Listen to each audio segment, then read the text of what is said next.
Healthy tasty weight loss আলুর পরোটা বানাতে এখানে আমি নিয়ে নিয়েছি মিডিয়াম সাইজের 5টা সেদ্ধ করা আলু, নিয়ে নিয়েছি জোয়ান, নিয়ে নিয়েছি ভাজা জিরের গুঁড়ো, সল্ট, কাঁচা লঙ্কা কুচি, আদা কুচি, অরিগ্যানো, অ্যাড করে দিয়েছি 1 টুকরো লেবুর রস, আর অ্যাড করে দিয়েছি 1 চামচ organic cold pressed sunflower oil.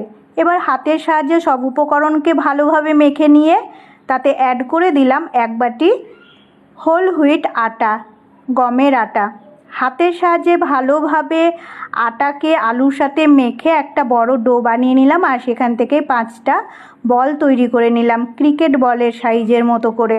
এখানে আমি কোনো জল ব্যবহার করিনি, কারণ আলুর পরিমাণটা বেশি আছে। এবার লুচি বেলার মতো করে তেল দিয়ে সব পরোটাগুলো বেলে নিলাম। ওইদিকে বসিয়ে দিয়েছিলাম তাওয়া গরম হতে। তাওয়া গরম হয়ে গেলেই পরোটা দিয়ে দিলাম একটা, আর 1 পিঠ সেঁকে নিয়ে উল্টো পিঠও সেঁকে নিলাম।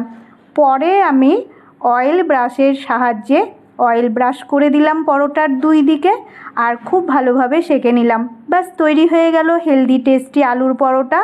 এনজয় করেছি ঘরে তৈরি করা টক দই দিয়ে ফ্যামিলির সাথে ব্রেকফাস্টে। এইভাবে আপনারাও ঘরে তৈরি করে নেবেন হেলদি টেস্টি ওয়েট লস আলুর পরোটা। আমার এই রেসিপি যদি ভালো লেগে থাকে তাহলে লাইক দেবেন, কমেন্ট করে জানিয়ে যাবেন, আর শেয়ার করে দেবেন আপনাদের সমস্ত বন্ধুদের সাথে যারা ওয়েট লস জার্নিতে আছেন।